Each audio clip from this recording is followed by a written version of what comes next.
Bonjour à toi cher spectateur, How to Have Sex de Molly Manning Walker. Ce titre est forcément très intriguant, parce qu'on se demande ce qu'il cache. On se demande s'il cache un film subversif ou au contraire un film qui va simplement interroger la jeunesse. Donc rien qu'avec ce titre, la cinéaste nous a déjà hameçonné, et on a forcément envie de voir ce qu'elle va nous proposer au travers de la vision assez délirante de ces trois jeunes filles qui décident de partir en teuf après avoir passé leurs examens. Le résumé pour faire simple, Tara et ses deux meilleures amies, Em et Sky, décident de partir à Malines pour décompresser après leurs examens et le stress de fin d'année. Là-bas, entre soirées arrosées et rencontres nocturnes, la jeune femme va se poser des questions, notamment autour de sa sexualité. Heureusement que la proposition est pas plus longue, parce que, honnêtement, le film est très bon.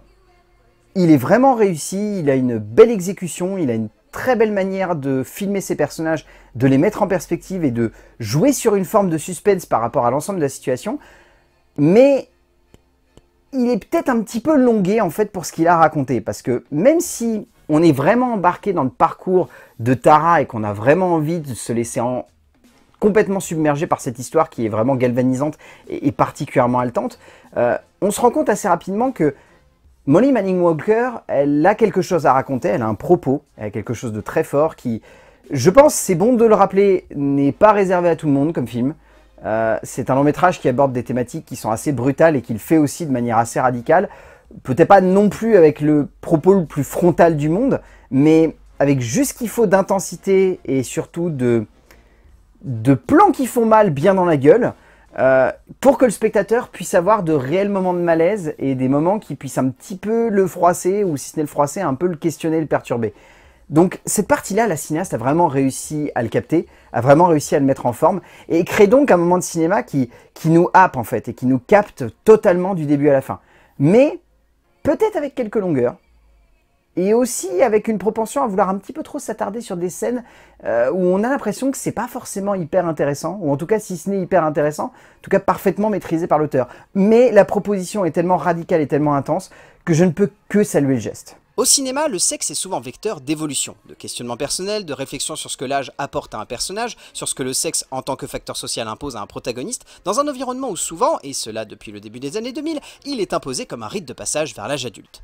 Molly Manning Walker livre un premier long métrage assez saisissant de maîtrise, loin d'être parfait, que ce soit dans le fond ou dans la forme que la cinéaste impose à son film, mais donnant une âme et une intensité au parcours de son héroïne, le temps d'un film cherchant à explorer la féminité d'une jeune adolescente, cherchant à comprendre si le sexe la définit socialement, surtout auprès de ses amis. En termes d'écriture, ce qui est intéressant, c'est que Molly Manning Walker a voulu le plus possible nous plonger dans le quotidien de ces jeunes femmes et surtout nous emprisonner dans la tête de Tara. C'est assez hallucinant, mais en termes d'écriture, on est vraiment totalement, et du début à la fin, dans le point de vue de Tara. On ne le quitte jamais, et les seuls moments où on doit le quitter, c'est pour nous interroger par rapport à ce qu'elle a pu vivre, ou en tout cas ce qui lui est passé par la tête à certains moments.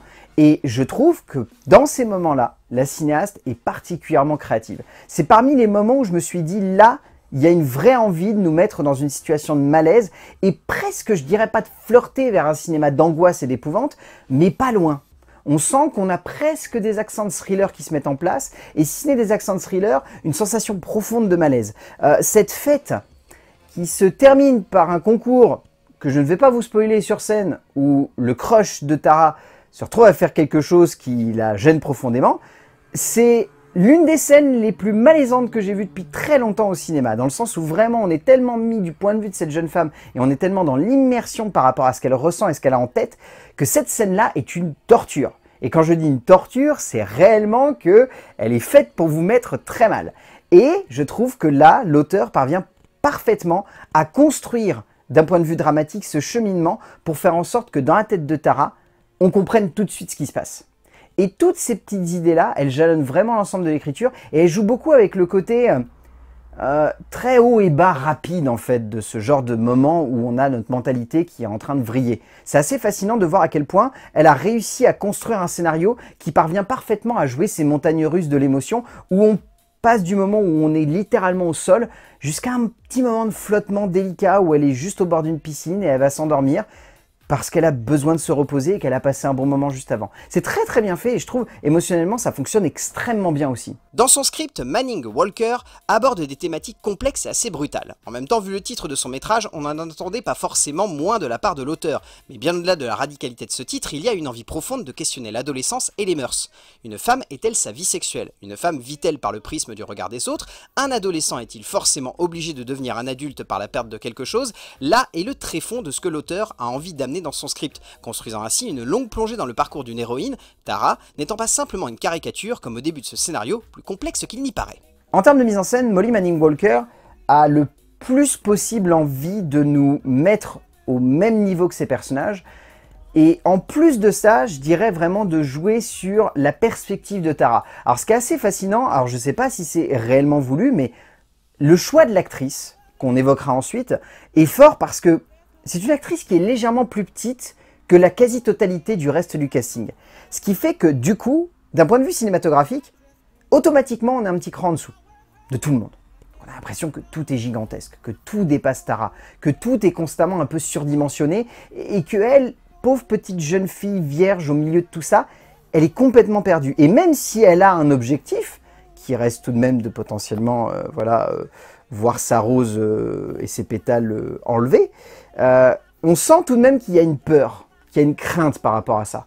Et je trouve que ce jeu de mise en scène de la part de Manning Walker, qui peut sembler anecdotique, au début en tout cas il m'a semblé anecdotique, vient renforcer toutes les émotions qu'il va y avoir du début à la fin du film. Et va du coup jouer sur une espèce d'intensité dramatique et filmique qui se ressent d'un point de vue esthétique. Et je trouve ça assez fort parce que si ça peut sembler simple sur le papier, ça reste tout de même très radical comme manière de faire. Et du coup, en tant que spectateur, ça nous investit encore plus dans ce que vit cette jeune femme.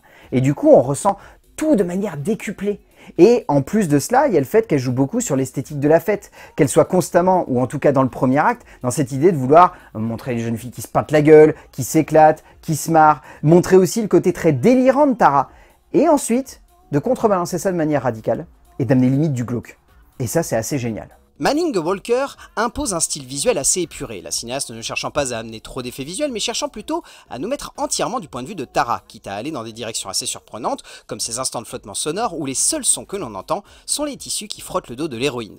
La metteur en scène pose ainsi une scénographie qui détonne dans sa catégorie, ne glorifiant jamais les aventures de son personnage, comme une étape cohérente dans un rite de passage à l'âge adulte, mais cherchant plutôt à mettre en scène un lâcher-prise total de la part d'une jeune femme qu'elle met en perspective comme perdue, totalement, dans son cadre. En termes de casting, celui-ci est vraiment bon. Je trouve la grande majorité des acteurs parfaits pour le personnage qu'ils interprètent, que ce soit Somel Bottomley, que ce soit Lara Peake, que ce soit Daisy Jolie, que ce soit Sean Thomas, Edith Lohan, que ce soit Enva Lewis, Laura Ambler, enfin tous les acteurs sont à fond dans leurs protagonistes, leur donnent la dimension qu'il faut pour être soit des gros cons, soit des beaufs, soit des personnages extrêmement antipathiques, soit au contraire des personnages extrêmement attachants. C'est extrêmement bien maîtrisé de la part de Manning Walker d'avoir réussi à les repousser dans ce retranchement-là et du coup aussi bien jouer ses émotions.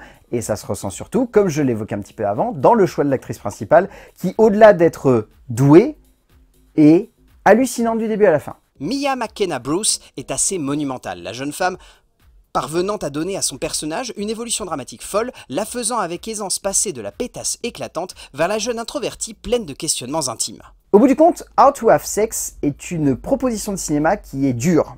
C'est bien de le repréciser, ça n'est pas à mettre entre toutes les mains. Je pense qu'il y en a certaines qui risquent de trembler, et si ce n'est de trembler, de carrément sortir de la salle durant certaines séquences qui sont tout de même assez dures. Mais, passé cela, c'est un film qui je trouve est fort pour ce qu'il cherche à évoquer, qui réussit à le faire avec assez de justesse et assez de tact pour en même temps se permettre d'être radical par moments. C'est un film maladroit dans certains éléments de dramaturgie, dans le côté un petit peu redondant de certaines situations, mais c'est un film qui m'impressionne tout de même par la puissance de la démarche, par la radicalité de certains gestes et par la puissance des acteurs aussi. Donc How to Have Sex de Molly Manning Walker, si vous avez l'occasion de le voir en salle, allez-y. C'est une bonne petite pépite dans son genre et ça fonctionne extrêmement bien. Ça va vous mettre bien mal à l'aise comme il faut. A plus!